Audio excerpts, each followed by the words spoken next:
So I've got to talk to you guys today about this. Ethics. Ethics related to engineering. Okay? It's one of the world's most boring subjects. Engineering bodies and the code of ethics. You can't get any drier than this. Agree? Yes. So are you all ready to go to sleep? Yes. All right. You have an iBook for this. I'm not using the iBook, but you've got an iBook for this. Check tomorrow. Wherever you download the iBook from, wherever the cloud is, check tomorrow, download it. The material from these slides, exactly the same in the iBook. Okay? Yep. Right. Engineering bodies and code of ethics. Before I go into the details, I got to introduce you to engineering, because you guys are all supposed to be doing foundation in engineering. I know I probably asked you this question before during orientation. I just want to see. Mechanical engineers, where are you? All right. Chemical engineers. Electrical and electronic. So you guys at the foundation level, you've already decided which discipline you want to go into. Can I see those that haven't decided which discipline? Haven't decided which discipline. One guy. Wow. Can I see the mechanicals again? Your hand, man, straight. You can sit down and touch the sky. Yeah. Tell me, why did you choose mechanical? I need to pass this mic, isn't it? Yes. Because then nobody can hear you. Can you like passing food? Yeah. What's your name? Navin, why did you choose to do mechanical? Well, I'm interested in engineering in general, and I look at the 3 disciplines. I realize I'm complete crap in chemical. I do not understand electrical at all, so I'm just going to go mechanical. So basically, my reason is also the same lah. I really hated chemistry. I genuinely hated chemistry. Yeah. So who hates chemistry, man? Miss Divan. All right, you better tell Dr. Shiva that. Okay. So I genuinely hated chemistry. I never did electrical and electronic because those of you guys that did Form 5, SPM, physics had a section on like logic gates. Oh man, I was like, there's 0, 1, 1, 0, NAND, AND, NOR, couldn't take it. So for me, it was very clear, I just did mechanical. Now no offense to the chemical guys, no offense to the E&E guys, but I mean, I literally took mechanical because I thought it would be the easiest. Okay, because I hated chemistry. And EE was quite tough for me. So, and then I found out mechanical was not the easiest. I'm scaring you now, isn't it? No. Okay, can I see the chemical engineers' hands? Scare a young lady, because normally chemical engineering. Okay, how about you? Where's the mic? Can you pass it down? Pass it down, Navin. Pass it down. I want to know why you did chemical engineering. Why you chose chemical? I find chemistry interesting. Sorry? I find chemistry interesting. That's it. And compared to like EE or mechanical and all, I would So why didn't you just do a bachelor's degree in chemistry? Because I wanted to do chemical engineering. You wanted to do chemical engineering. Okay, pass it down, pass it down. There's one more lady at the front. I want to find out what's her input. Why chemical? Actually, I like engineering because like my 2 brothers did engineering. Your 2 brothers are engineers? No, engineering. They did engineering. They did or they're doing? The second brother's doing. The first one? Did avionics. Avionics. Where's he working? Singapore. Singapore.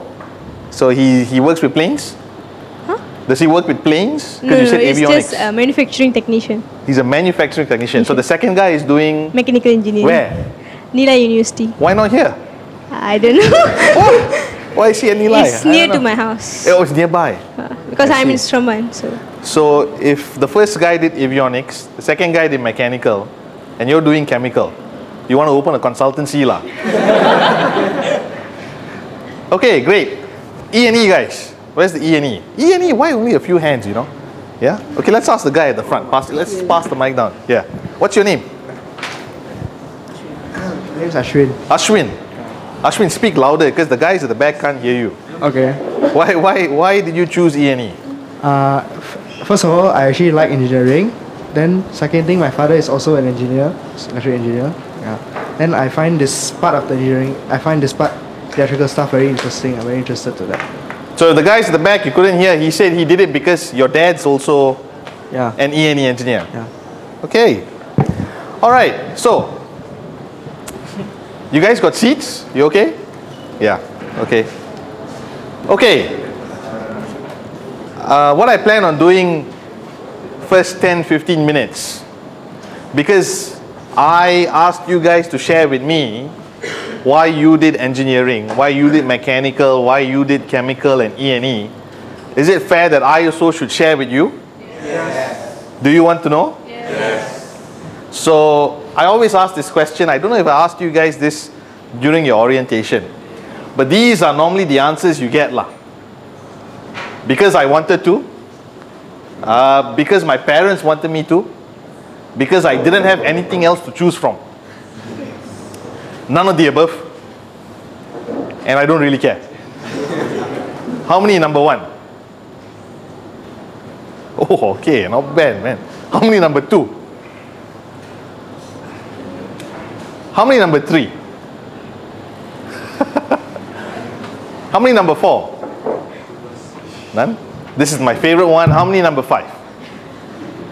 Okay. All right. Now, my story is very interesting. Engineering to me was something that was in my blood, and I'll explain why very soon. Before I do that, I want to share. Have you guys heard of the Royal Academy of Engineering? This is a very prestigious Royal Academy based in the UK. So it's like the, maybe you've heard of the Institution of Mechanical Engineers or the Institution of Chemical Engineers. These are professional bodies.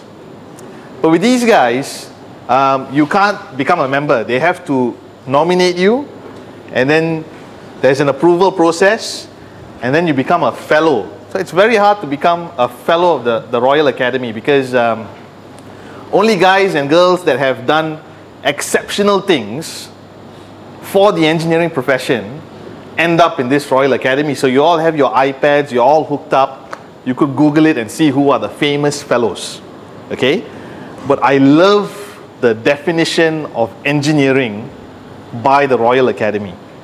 To me, it's the most perfect, effective, and succinct definition of engineering. If you Google define engineering, you'll get a gajillion hits. Am I right? This to me is the best. You know why? You read the words in red. Professional practitioner, applying knowledge, develop solutions. So important. You're first a professional practitioner.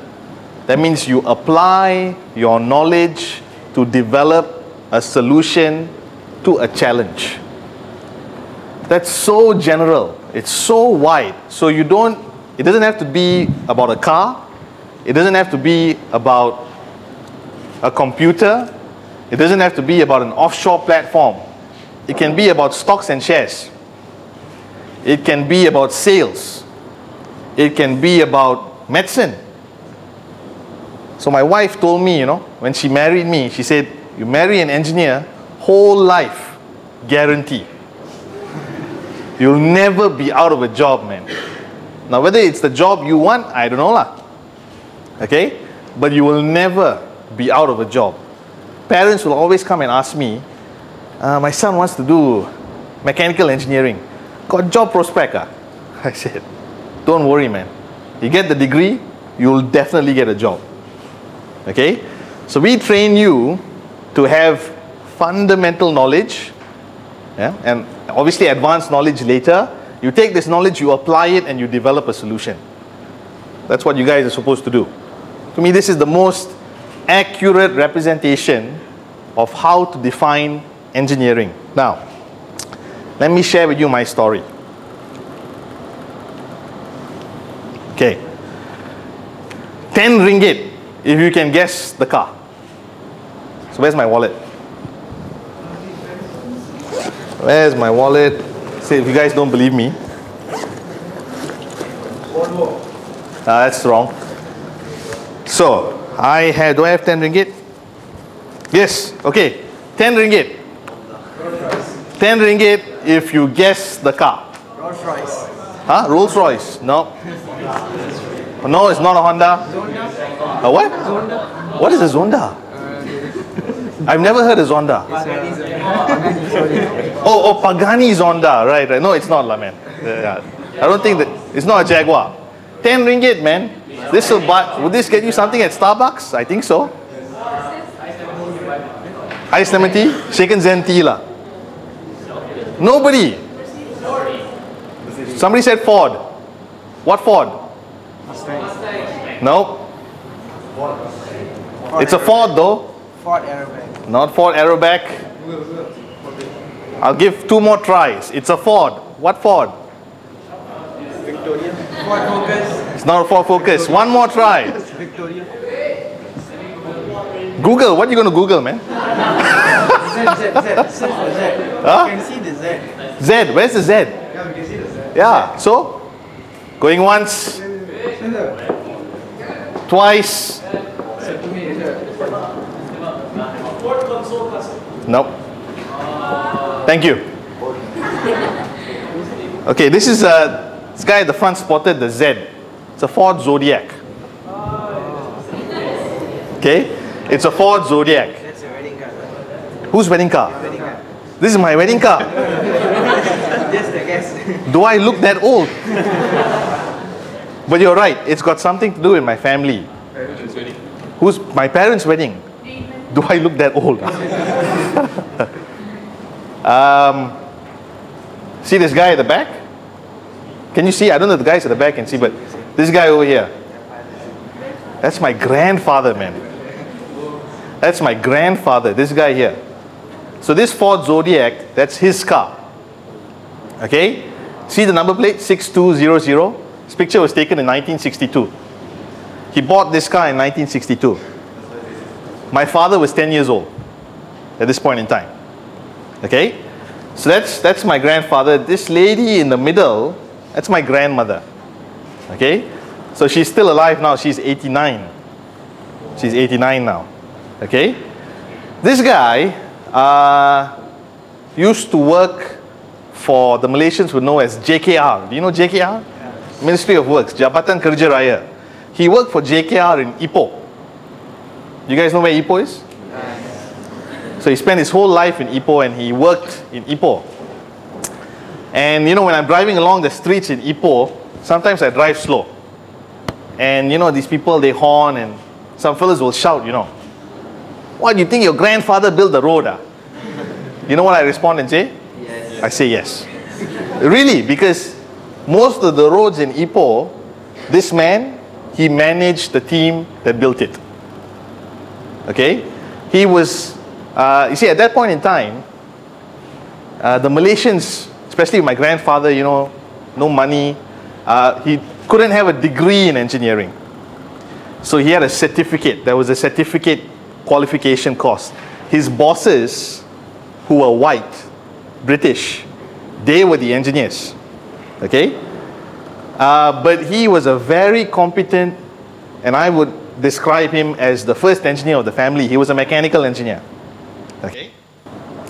And he brought up 7 children, and my dad was the 6th child.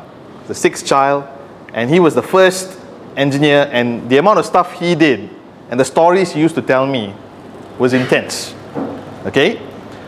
That inspiration went to my dad. And let me share with you the inspiration of my dad. My dad is, any of you, none of you are art students, right? You're all science students, am I right? That means you all have done ed maths and physics. Yeah. Correct? My dad was an art student. So way back in the 70s, if you wanted to do engineering, if you were an art student, they'd admit you. No issue. they admit you to do engineering. He didn't do ad maths. That time engineering was 3 years. You guys familiar with like first class honors, second class upper, second class lower, then what's the last one? Do you know what's the last one? After second class lower? Third class. Do you know what's after third class? Pass. Do you know what's after pass? Fail. So my dad, not having ad maths, he got a third class degree in mechanical engineering. Now it's being recorded. I hope my father never sees this. Okay? He got a third class degree in mechanical engineering. He's retiring at the end of this year as a director of a multinational corporation. But he started with a third class degree in mechanical engineering. So with this guy who didn't have a degree in the first place, my father who had a third class degree, man, I had to do engineering. Can you imagine? If I don't do it, they'll kill me. You know, so obviously from the time I was like this, I knew mechanical engineering. Now it gets better. Okay, it gets better. My brother is also a mechanical engineer. Gets even better. He did it, I don't have a sister, man. I don't know. He did it at the same university I did it at. Gets even better. He also has a PhD in mechanical engineering. But he doesn't work at a university lah. He works in the UK. He works for a company called Jaguar. You guys heard of Jaguar? Yeah. So my son, he's 16 months old. He's going to be a mechanical engineer. I guarantee you. Okay, so for me, shouldn't say carpe diem. Yeah. So this is my grandfather. That's my dad. That's my son. For me, engineering is, I don't know if you can see that, it's a legacy. It's in my blood. Whenever I think like an engineer, at work or at home. Okay? Every time I have an argument with my wife, you know what she says to me? Don't treat me like your staff. Okay? So for me, it's a legacy. So I didn't really do it because, you know, my father never told me to do engineering. It was just extremely inspiring for me. And it was a natural progression for myself. Okay? So I've shared my story. You guys happy? Some lah. Okay. So now we get into the details lah. Now I'm going to start to introduce engineering to you. That's my plan. I'm going to share with you some professional bodies. What does it mean to be part of a professional body? Why are they important? And then towards the end, we'll talk about codes of ethics. Okay? Why is this important? Huh? Let me give you guys a scenario. Let me ask you all a question. I want you to imagine you're driving along a highway. Are you guys with me? Yes. You're driving along a highway. You see an accident. Okay? You see an accident. Car is overturned. Nobody else at the scene. You see an accident. Okay? Being a good human being, because you know you're the first to the scene, you stop. Okay? You stop, you get down, and as you start walking towards the car, you're like, that's my wife's car. So imagine you have a wife lah. The ladies, imagine you have a husband. So myself being a man, say, imagine it's my wife's car. So imagine it's your wife's car. And as you're going, so you start to run, you know. And you see, in the driver's seat, is your wife. Okay? And, you know, she's injured. She sees you. Then she says, I'm sorry. You're like, what? And you look at the passenger seat, there's another man. So you start to put two and two together, you know. Start to say, oh, an affair. So now, question. Who do you say first? Do you get my scenario? These two people, they're going to die. No, you can call lah 999 ambulance. Aku punya isteri nak mati. You can say whatever you want. They want to come, but you got to save one person before the car blows up. Do you save your wife or the lover? Who do you save?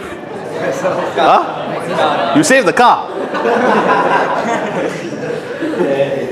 So, you see, this is called it's called a moral dilemma. It's called an ethical dilemma. Okay? It would have been nice if you had a set of guidelines. If you had a set of guidelines that told you if your wife meets with an accident and the lover is in the passenger seat, here is what you need to do.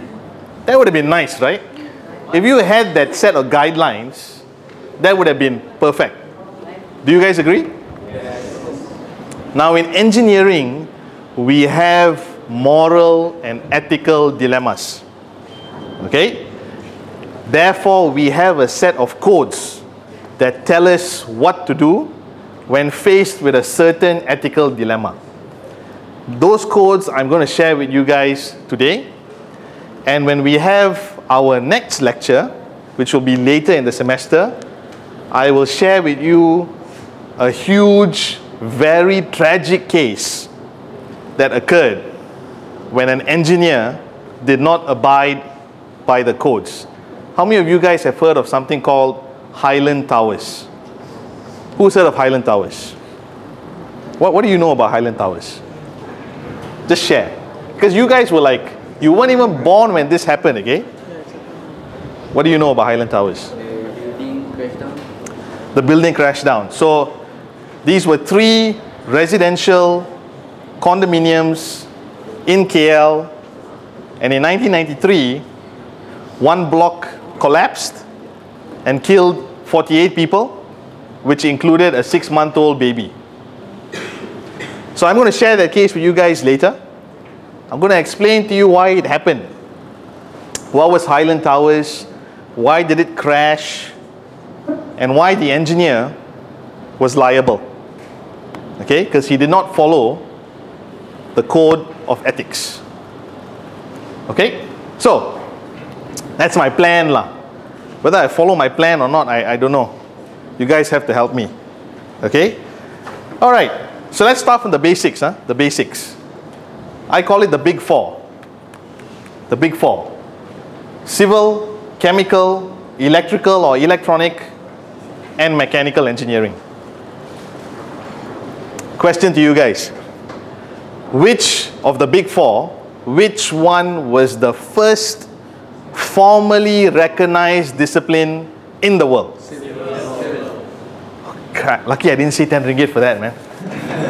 How do you all know civil? I put this alphabetically, man. Are you sure it's civil? Yes. So what's second? Mechanical. Electrical.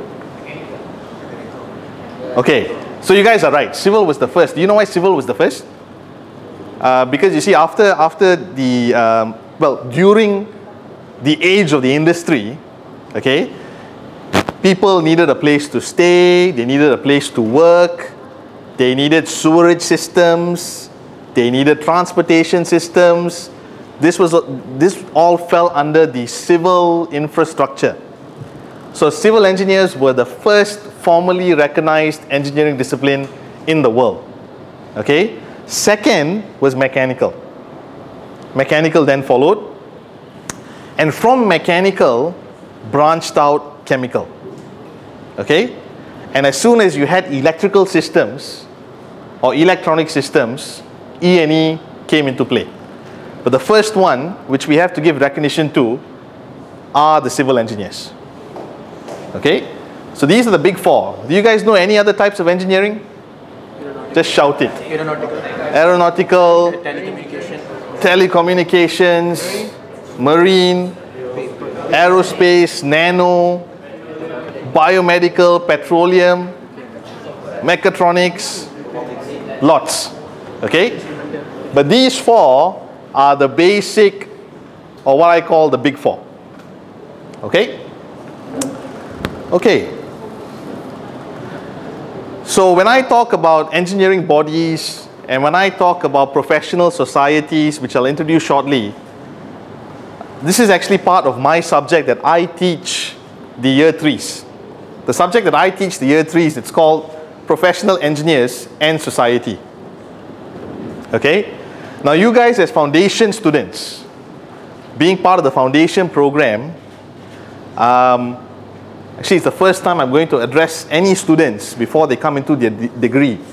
You see, as a student or an engineering undergraduate, you all should have only one goal upon graduation. Do you know what that one goal is? And please don't tell me to make money. Okay? What is the one goal all of you should have upon graduation? Anybody? Just shout, just shout. Get a certificate, get a job. To be a professional. This guy got it, man. This to me should be your goal. To become a professional engineer. To become a professional engineer. If you ask an accounting student, what is your goal? Do you know what they say? I want to become a chartered accountant.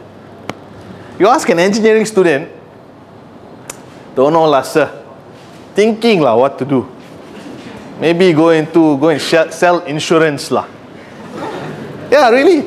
I actually have met 2 students, after getting their electrical degree, they've gone and they've sold insurance.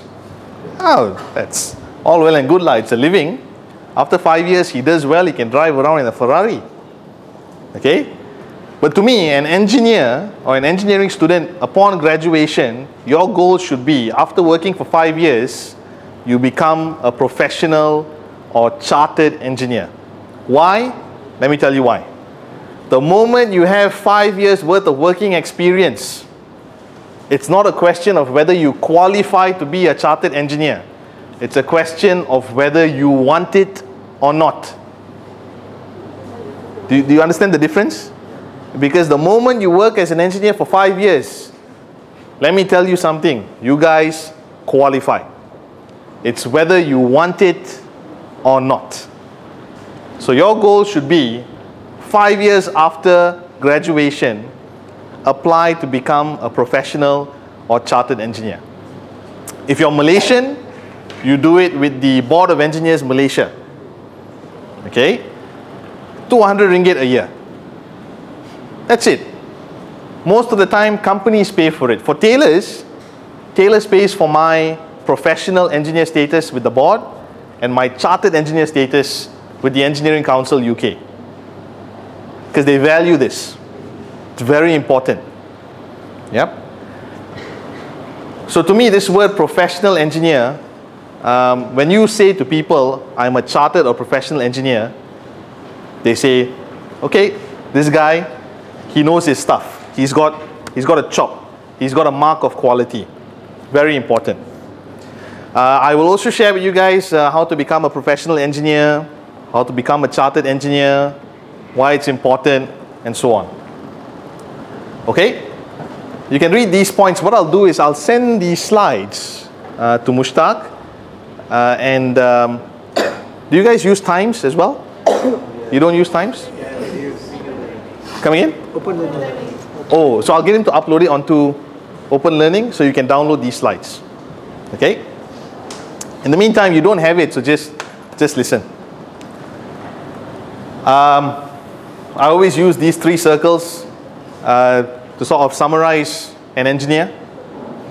There's 3 big things when you guys consider doing anything related to engineering. So whether it's designing, whether it's maintaining, whether it's conceiving, anything related to engineering, 3 things play a huge part. Society, science and maths, and innovation. So anything you guys do as an engineer, you need to hold this as paramount. You must ensure that anything you do as an engineer does not endanger what? Endanger? Come on guys. Anything you do as an engineer, you cannot endanger society. That's the first code of professional conduct. Whatever you do, you never endanger the public or someone's health or someone's safety. Extremely important. Okay? You have knowledge in science and maths, which you apply. And then finally, you need to be innovative. You need to be able to come up with new solutions, create new solutions to engineering challenges. So engineering lies right smack in the middle. Okay? 3 big areas. I'd really appreciate it if you could understand this diagram. Why society is important to an engineer, why science and math is important, and why innovation is important. Okay? Any questions? Okay. Right. So let me just go back to that picture. Now, let's say an engineering student like yourself. So let's say you've gone through foundation, finished year 1, year 2, year 3, and year 4, and you graduate. Okay, you guys graduate, and through an interview, you sit down with the guy that's interviewing you, and you find out you know nothing about the role an engineer plays in society. You know nothing about it. Whose fault is that? Do you understand the question? Yes? So you finished your engineering degree, you're going for an interview. Through the interview process, this guy is asking you questions, and you realize you know nothing about the role of an engineer in society. Whose fault is that? The university from which he graduated. The university? From which he graduated. Is the university's fault? Your own fault? Both? Who says the university's fault? Who thinks it's the university's fault? Who thinks it's your fault? And then the guys that didn't put up their hands, don't know. Who thinks it's both? Okay. Now, I'm going out on a limb here, but it is actually the responsibility of the university to give you the correct amount of knowledge and to teach you, or you've got to learn it at university, the role of an engineer in society.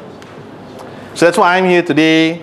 And if you guys are still at Taylor's after the foundation program, you'll see me in year 3, and you will actually go through this entire module for 14 weeks. So this is actually just one lecture in that module. Okay? So it's the role of the university to actually ensure you graduate with the required capabilities and outcomes. Okay? It's the role of the university. How to tell whether that university has the required outcomes or has the required curriculum? Do you know how to tell?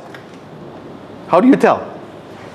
If a university has the required curriculum, how do you tell? What's the mark of quality? What do you look for? Huh? It's accreditation. Do you guys know what accreditation is about? Anybody? What's accreditation about? Anybody? What's accreditation about? Don't know? Is Taylor's accredited? Yes. Taylor's is accredited? Not yet. To be accredited? Pre-accredited. What does pre-accredited mean? Still in the process. You're talking about the foundation or the degree? Both. Who's confused?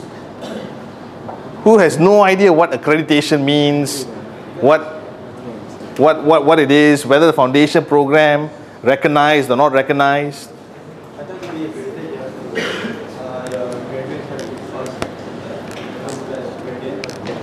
Yeah, you're absolutely right. So for accreditation, you actually have to have the first batch of graduates to graduate, and then you'll get the accreditation after they visit you. So when the Board of Engineers come to visit the degree program, they'll only come to visit just before the first batch of graduates exit the program. Once they exit the program, the Board of Engineers will give you the accreditation result. Okay? Do you know how many years a university can get? 5. Maximum as 5. Has anybody received 5? Based on your knowledge. Do you think anybody has received 5? Yes? No? No university that has a mechanical degree, an electrical and electronic degree, and a chemical degree, no university, public or private, has received the full 5 years. No university. There's only one university that got the full 5 years for civil engineering. I'll let you guys Google, you can find it out. Okay? No university has received 5 years. The average is 2 years. That means they will recognize 2 years worth of graduates. Do you know what happens when the 2 years are up? You've got to go for another cycle of accreditation. Okay? So the reason I'm telling you guys this is because sometimes parents, they come and ask me a question. Do you have accreditation? And then I explain this whole process to them, and some of them think that accreditation is for a lifetime. But with engineering degrees, it's not a lifetime. You are limited by the cycle. And every university that runs an engineering degree has to go through accreditation again and again and again.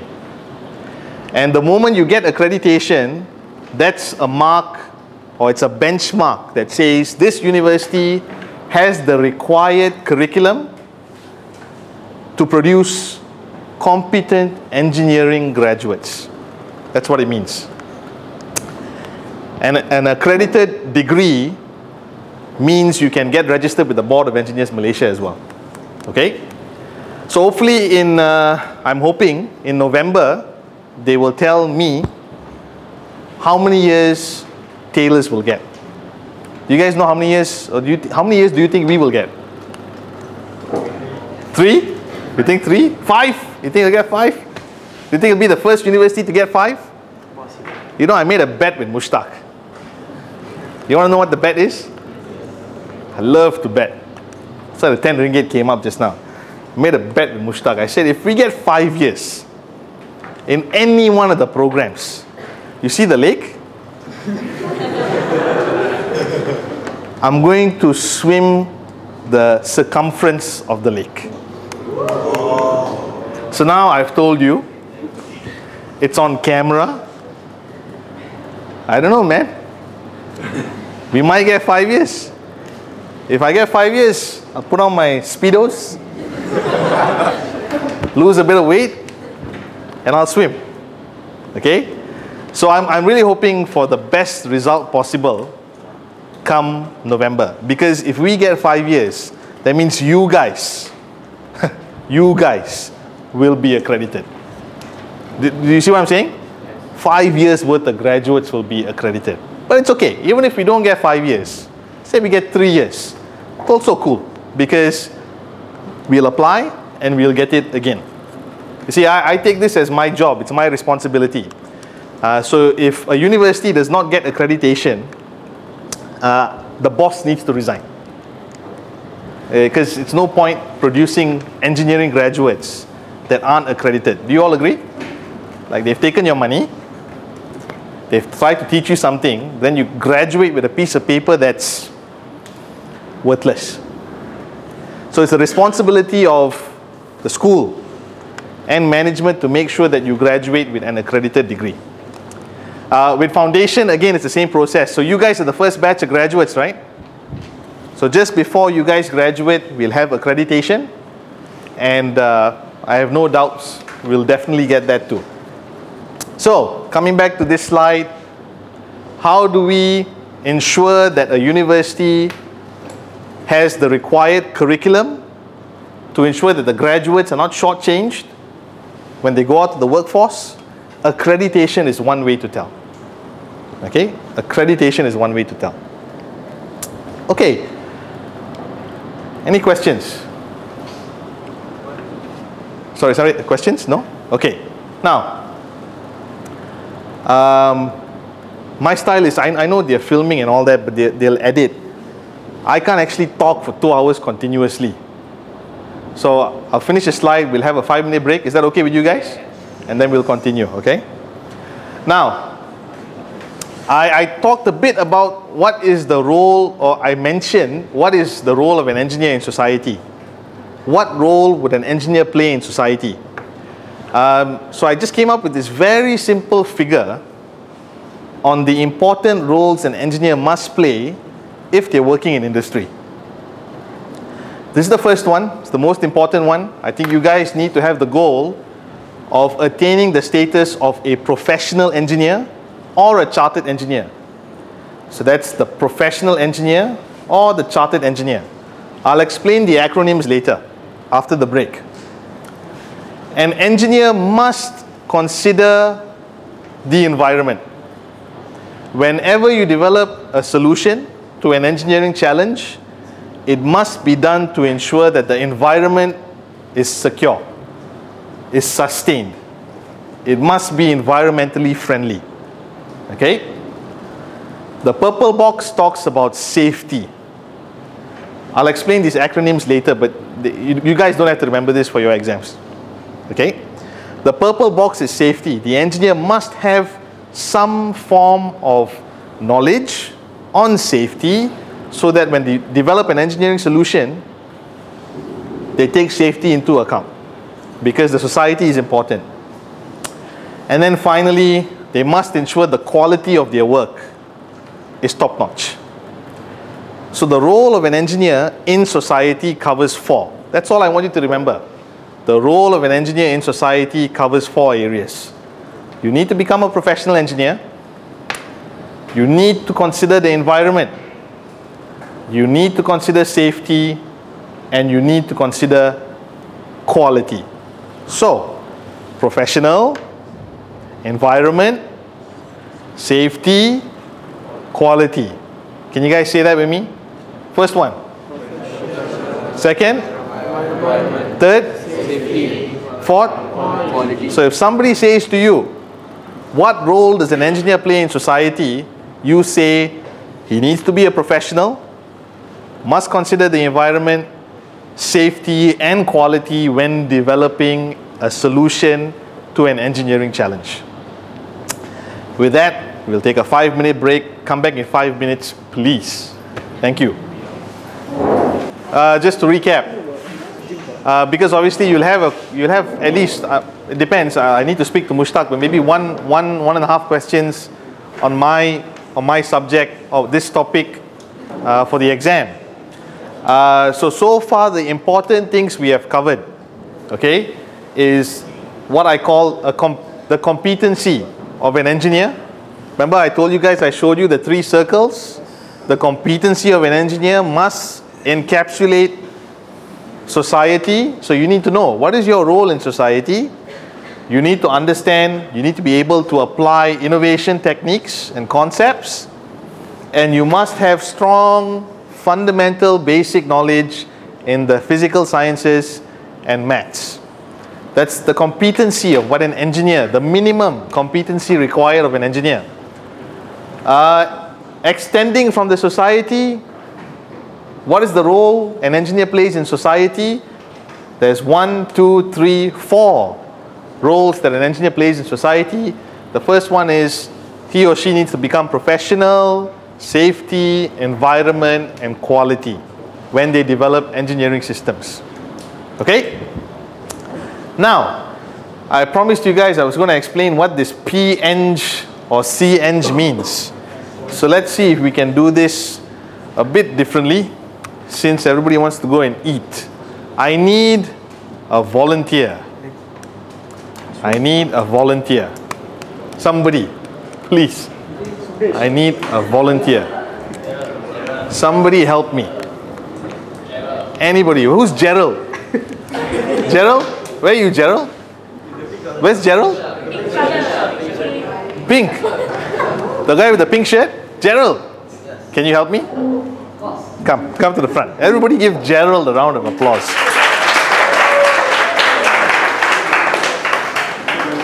Okay. Where's the mic? Oh, Gerald's got the mic. You guys are trained, man. Is it on? It's on. It is on now.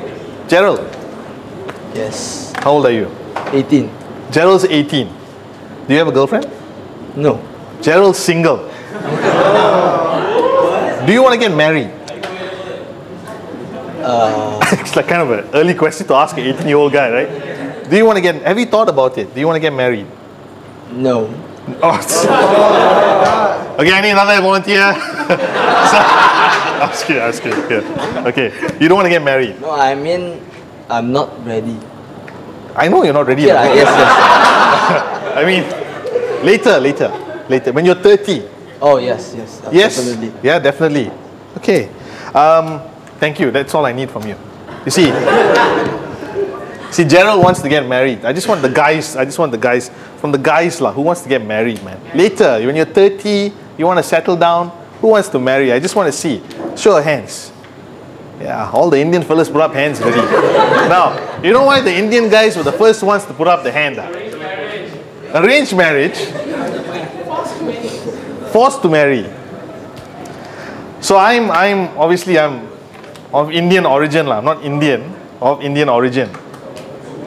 So let me share something with you guys. You know, if an Indian guy marries an Indian girl, do you know the Indian girl has to give something called a dowry to the Indian guy? Do you guys know what is a dowry?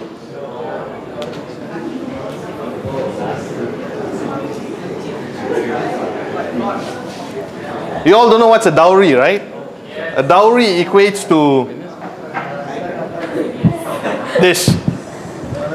So, if the guy is good looking, the price goes up.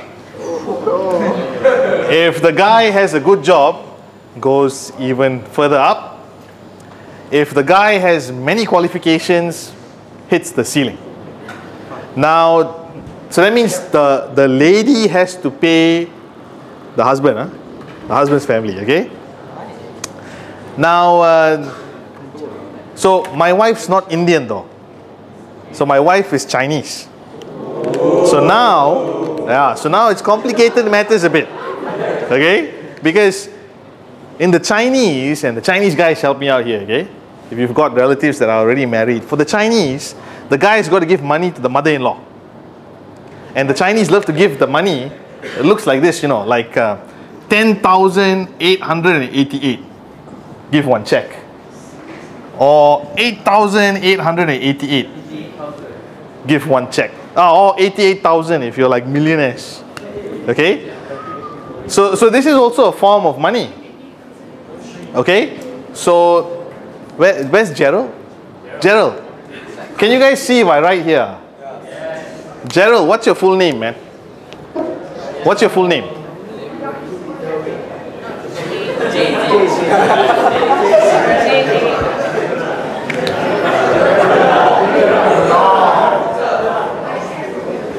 I thought it's Gerald.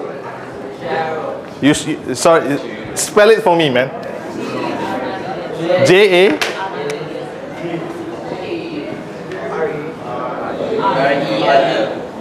Oh, Gerald. Huh? All right. So let's see if you guys can work with me here, okay? So, actually, how do I pronounce your name again? Gerald. Okay, Gerald is an engineering undergraduate. He will graduate in 5 years. So the first qualification he will get is a B.Eng. Am I right? B.Eng, and Gerald Lim is a smart guy, so he will get a first class honors.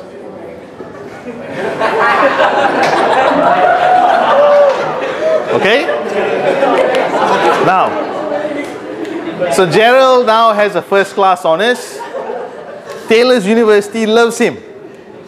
First class student, please come and do a PhD with Mushtaq. Gerald says, okay sir, I'll do a PhD with you. After 4 years, Gerald graduates with a PhD. He gets to do PhD. And the most important, doctor.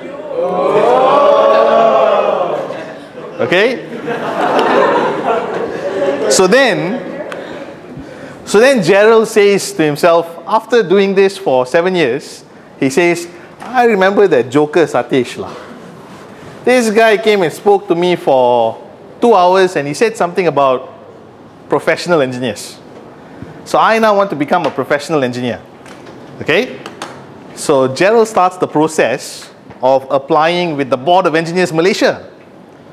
Fills in the application form, writes a report, goes for the interview, and they pass him. So Gerald becomes a professional engineer. P-Eng. Ping, huh? Yeah. Oh, your name is Lim Beng Ping, huh? Is it? Can't be. They're making fun, right? Is it really Lim Beng Peng? It's not, okay.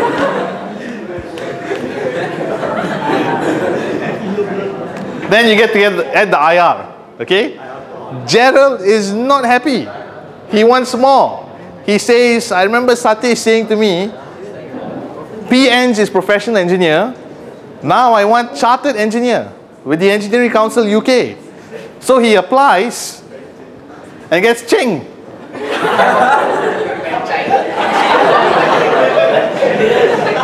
Okay?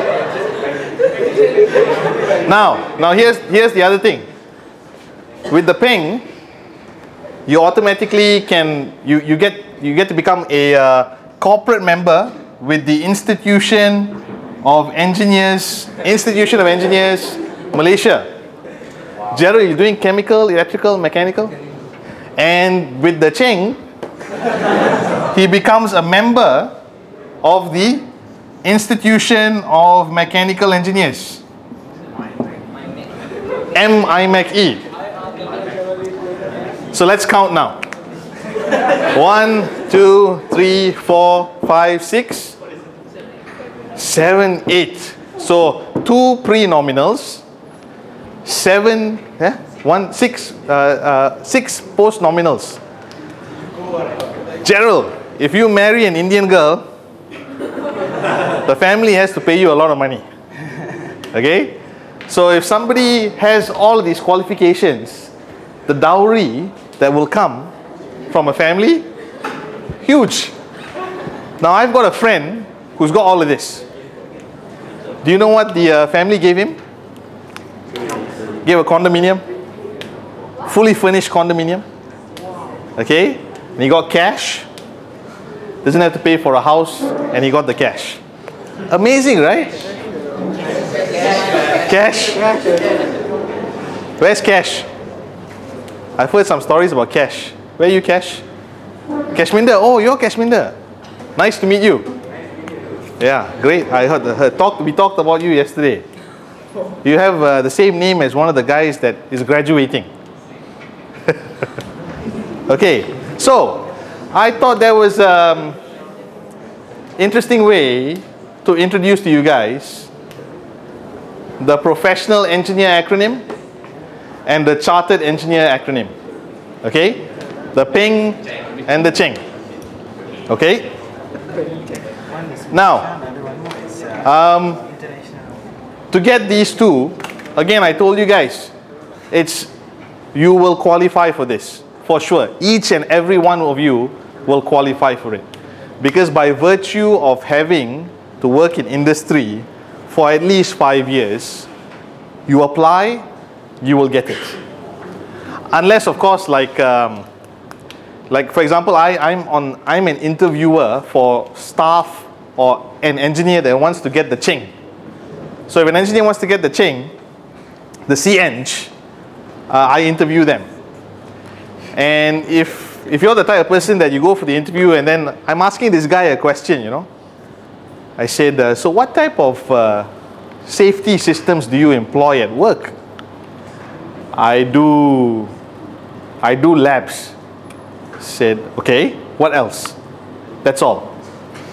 I said, okay. What kind of technical knowledge do you apply in your everyday work? I do some maths. I say, what else? That's all. I say, but your report is like that thick. You said you do this, do that. Oh yeah. How to pass this guy? So if you are able to communicate, if you are able to articulate your experience, if you can impress people by the way you talk, and if you can confirm everything that you said in that thick report is true, you will get this. The pass rate for engineers that qualify to get the PEng or the CEng is more than 90%. Yeah, it's not an exclusive club. It's not a club just for gentlemen. Okay? You will qualify. It's whether you want it or not.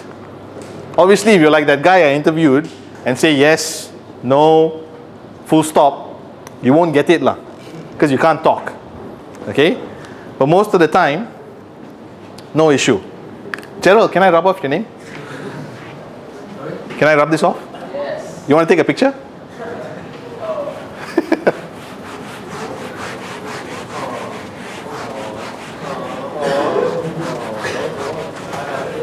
Okay.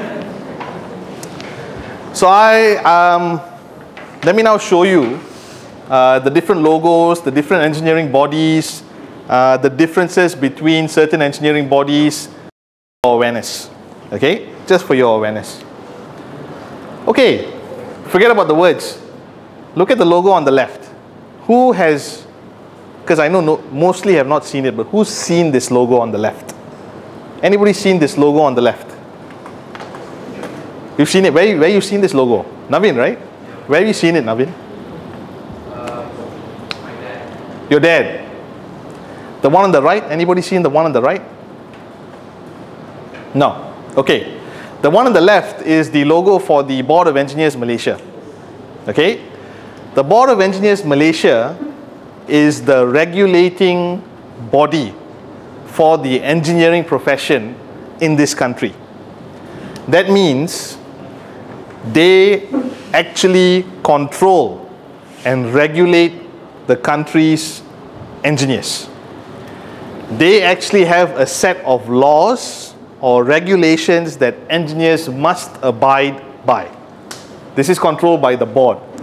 The board is part of JKR. It's part of the Ministry of Works. That means it's government. It's part of the government. Are you guys clear? The Board of Engineers Malaysia is the regulating body, the regulatory body. They make the laws, they enforce it. They are the ones that award commendations at the country level. They are the ones that discipline engineers that have broken the law. This is the Board of Engineers Malaysia. Okay? Now, there is one extremely important regulation that the board has in their Registration of Engineers Act, which was written in 1967.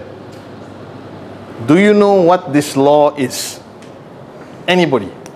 One very important law that will apply to all of you as soon as you graduate. Anybody want to guess what that law is? It's a law, like for example, here, you can't swim in the lake. So I don't know how I'm going to break that law.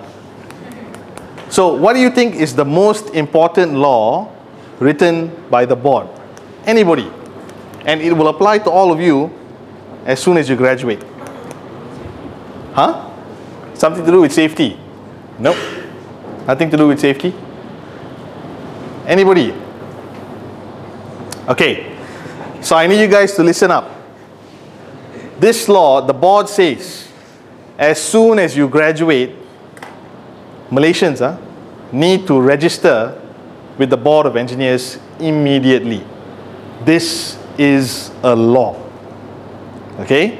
So as soon as you have your degree, which must be accredited, download an application form, fill it out, attach 50 ringgit to it, send it to the board of engineers, and they will register you. They say if a company hires an engineer that is not registered with the board, the company will be fined 50,000 ringgit or 3 years jail. News, right? Newsflash. Yes, Gerald. You want to know, right? It could be the engineer or it could be the company. It depends on how well you defend your case. Normally the CEO lah. Normally the CEO. Okay? So, that is called the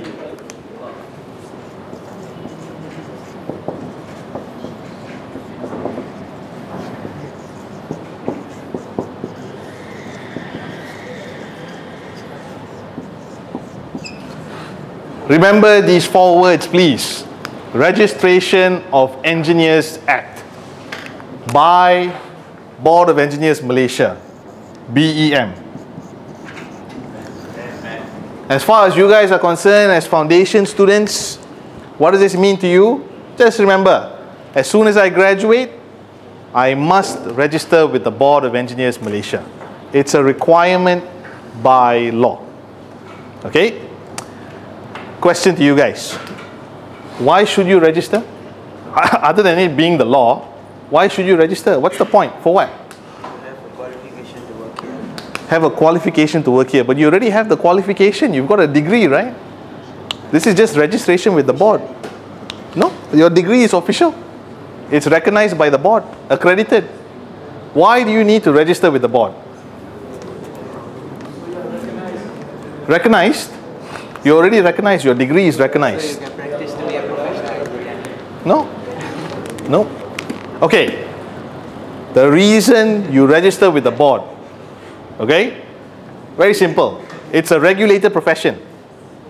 Okay? It's a regulated profession, which means if something goes wrong, they can find you. They can locate you. They know your details. So it's like a Google Map system lah for engineers. Okay? There are some other professions that also have boards. One is the medical profession, the surgeons. Yeah, they must register with the medical board. Just like engineers, it's a professional position. So you must register with the board, so that if something goes wrong, we know where to look for you. So if you go to the Board of Engineers directory, you go to the website, you go to the directory, you key in my name, I will appear. Okay?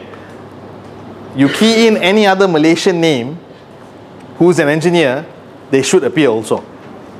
Okay? So after you guys graduate, please register with the board. That's all you need to know.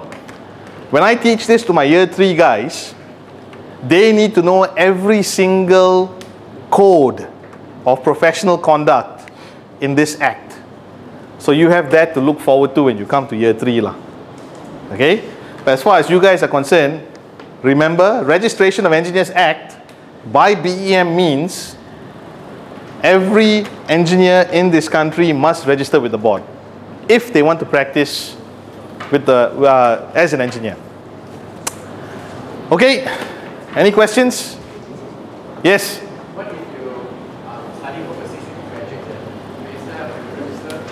Okay, good question. What if you're studying overseas and you've graduated? Are you Malaysian? Okay, so as long as you're Malaysian, you need to do it. Okay, as long as you're Malaysian, it's a must. It's a requirement. But you guys got to be careful, because the degree you do overseas must be an accredited degree by the board. Do you guys know how to search for an accredited degree by the board? Go to the website, Google BEM, okay? It'll guide you on how to look for an accredited degree by the board. Now, if you don't see Taylor's name there, don't freak out, okay? Because I told you guys, you have to wait until the result is announced, then the webmaster is going to put it on the website, okay? But the idea is, if you want to check if a university is accredited or not, you go to the board's website, follow the links, you'll get a long list of universities. Okay? Okay, any other questions? So, Board of Engineers Malaysia, it's the regulating body of the profession in the country.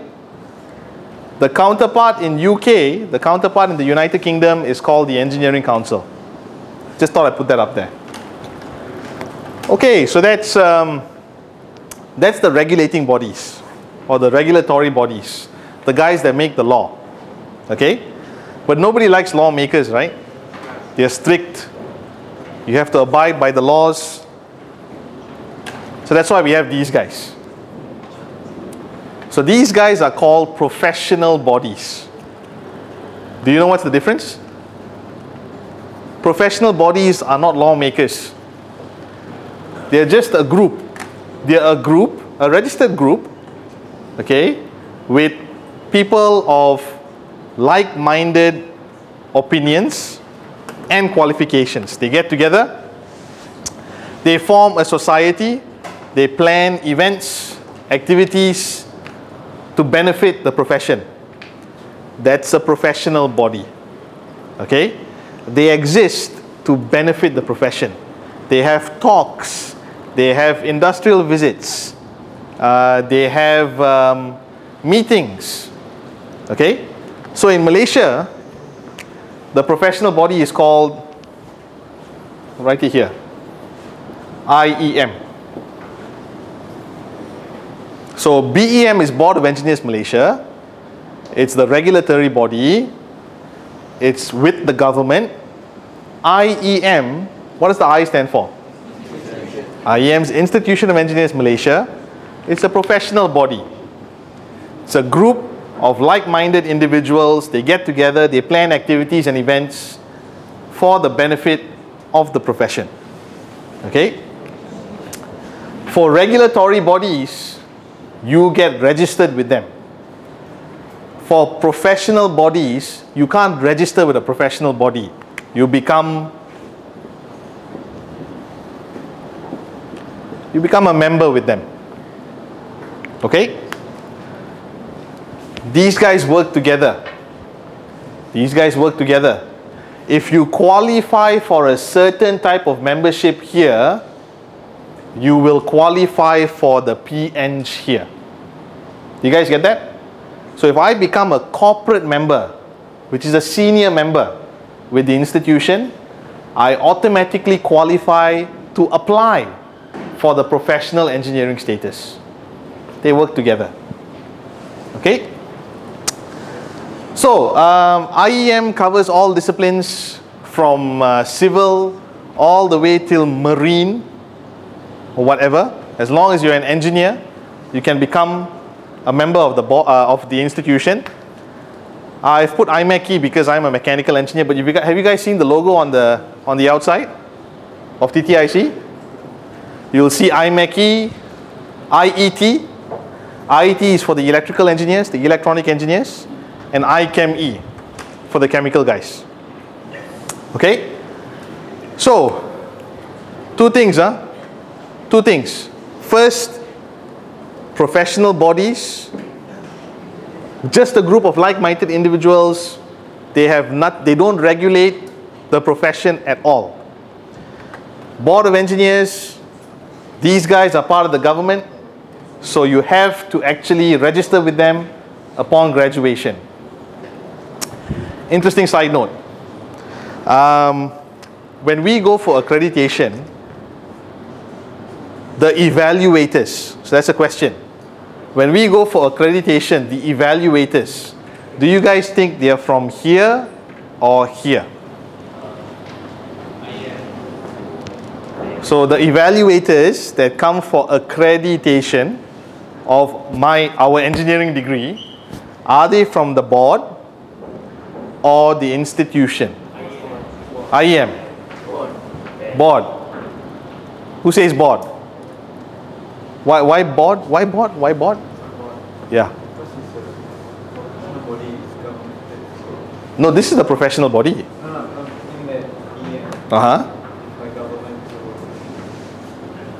You're close. So the answer is obviously it has to be BEM.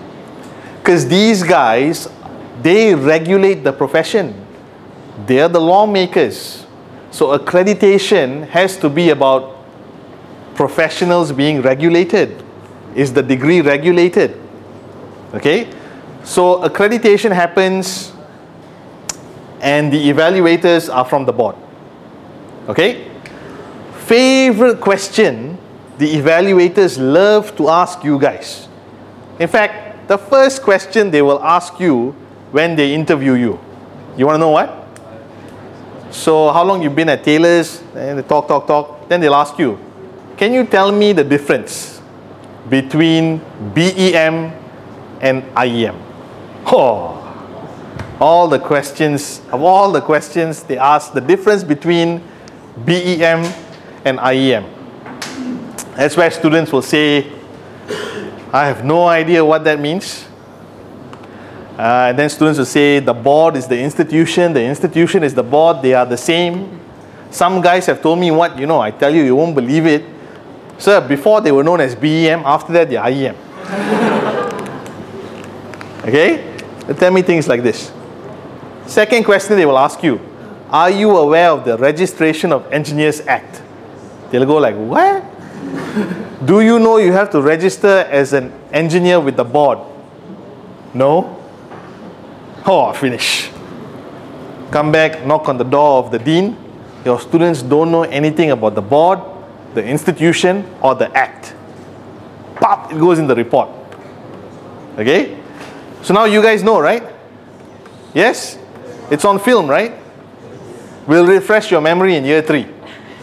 Don't worry. Okay? So again, just have an awareness of it. You don't need to know it in detail because you guys are at the foundation level. Just be aware, these acronyms are floating around. BEM, lawmakers. IEM, professional body. Registration of Engineers Act. Need to register with the board. Otherwise, I get fined. Just have this floating in your mind. Okay? This table, again, if I get it to work, there you go. This table on the left, I don't know if you guys can see it at the back. On the left-hand side, you'll see different countries. So I got Malaysia, UK, Australia, and US.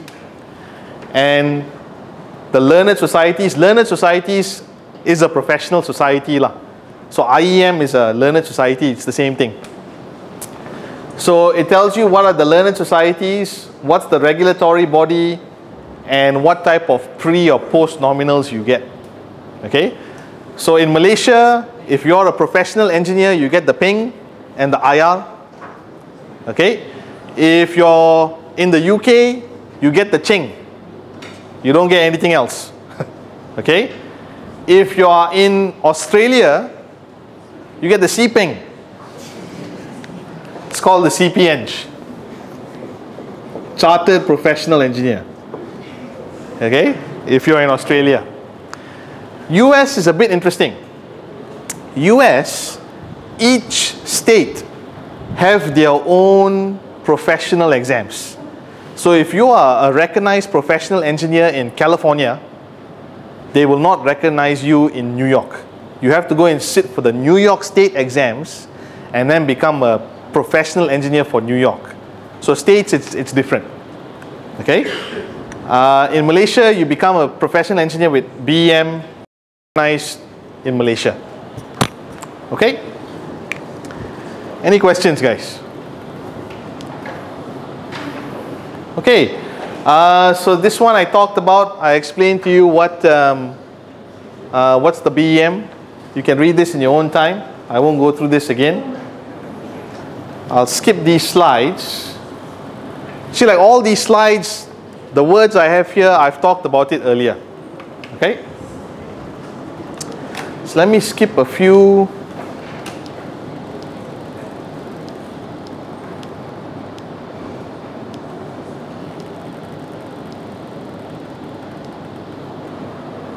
Can you guys see this diagram at the back? Is it too small? Cannot see. Okay, I'll try and explain it. I just talk about this before going on. While we are still talking about BEM and IEM. Okay? Let me share my journey. in getting my PEng and my IR. Okay? So I graduated in 2002. So I got my degree from the UK, graduated my bachelor's degree in 2002. What am I supposed to do immediately after graduation? Being Malaysian? I register with the board. So I print out the application form, I fill it in, and I send it by courier back to Malaysia because I'm still in the UK doing my PhD. So I send it to the board, they give me a number. Okay, you're registered with the Board of Engineers Malaysia. I do my PhD. I finish my PhD, I come back to Malaysia. I start to work. I work for 2 years. I say to myself, it's time to get my professional status. So I look at the Malaysian way of getting the professional engineer status. I look at it, I get confused, and I say, forget it. I look at the way to get the chartered engineering status with the Engineering Council UK. Simple, straightforward. I go for the CEng first. You guys see that? I saw the process for getting the CEng was much simpler. I went for that first. So, filled in the application form, submitted a report, went for an interview. After 3 months, they gave me the chartered status. Worked a bit more, forgot about the board and IEM lah. Forgot about them. Every time people come and see me, how come you're not an IR? I say, it's so tedious, man. Process is very long. Not interested. Finally, I get to a point where, in terms of age lah, I have to get it. Because then, if I don't get it, malu lah, embarrassed. Okay? So I start to apply for my IR or my PEng status with the board. Fill in an application form, submit another report. The report goes to a committee. The committee has to approve it. After they approve that report, then I have to submit another report. Then I get called in for an interview. Then if I pass the interview, I only get corporate membership with IEM. You know how long this took me? Just guess. 3 years, no lah. Not that bad lah. 6 months. This took 6 months, man.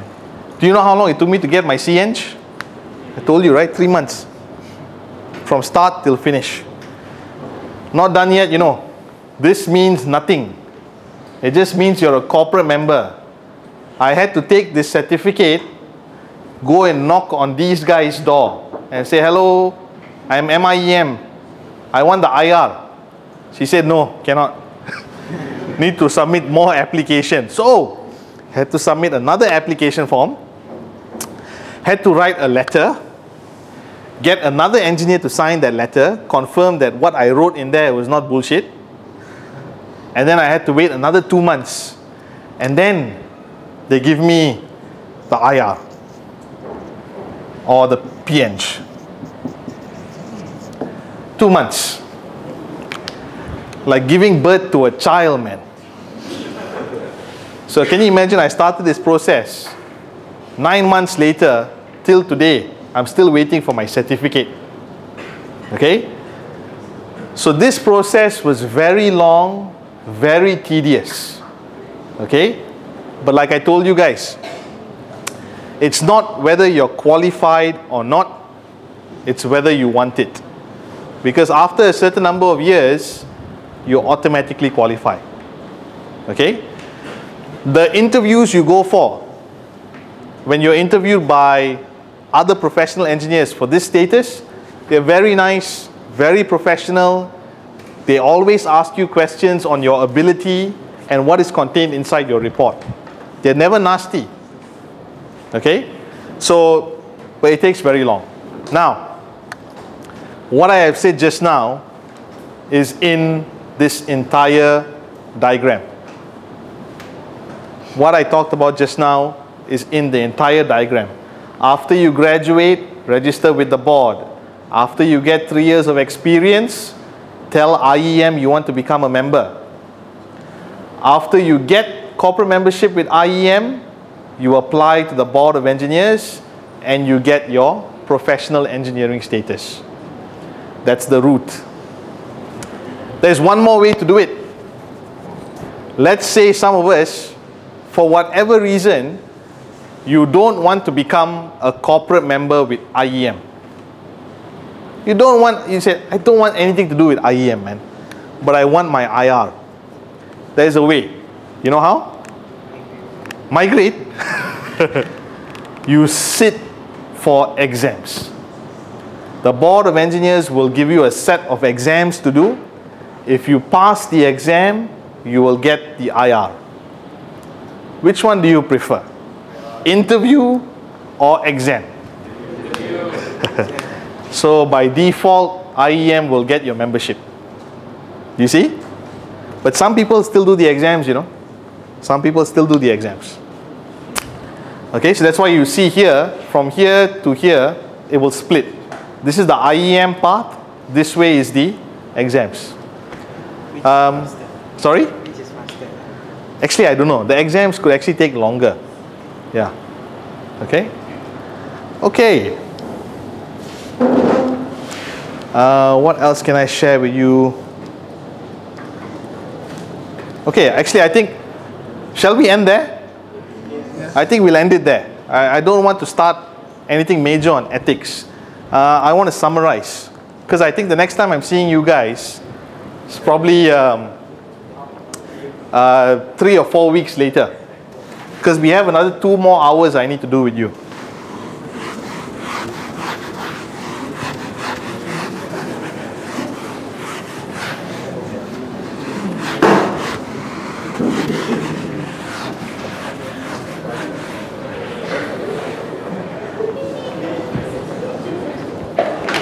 All right, guys.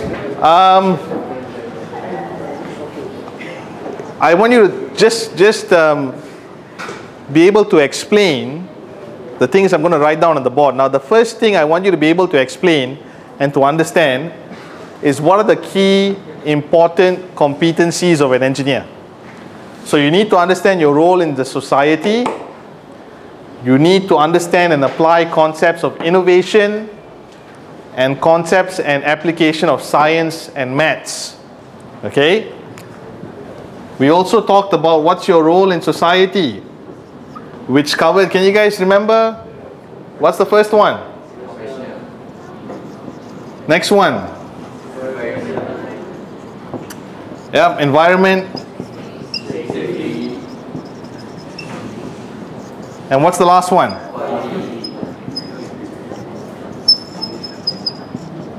Okay, then from here, we talked a bit about this, where I started talking about BEM and IEM. What do you need to know? This is the regulating body. This is the professional society or the professional body. Okay? This has a law. What's the law called? Registration of Engineers Act. So, just need to remember this. I think that's it. Don't stress yourself out. That's all you guys need to do. When you come to year 3, then I will explain this, this, and this. What I have done today is I've just touched the surface on this. So our next meeting, that's when we'll go into ethics. Yep. All right, guys. Thank you very much for today. Don't have to clap. It's okay. I know you're clapping because I'm also hungry. If you have any questions, I'll be here for 5 minutes. Otherwise, good luck. I see you guys in 3 or 4 weeks. Okay.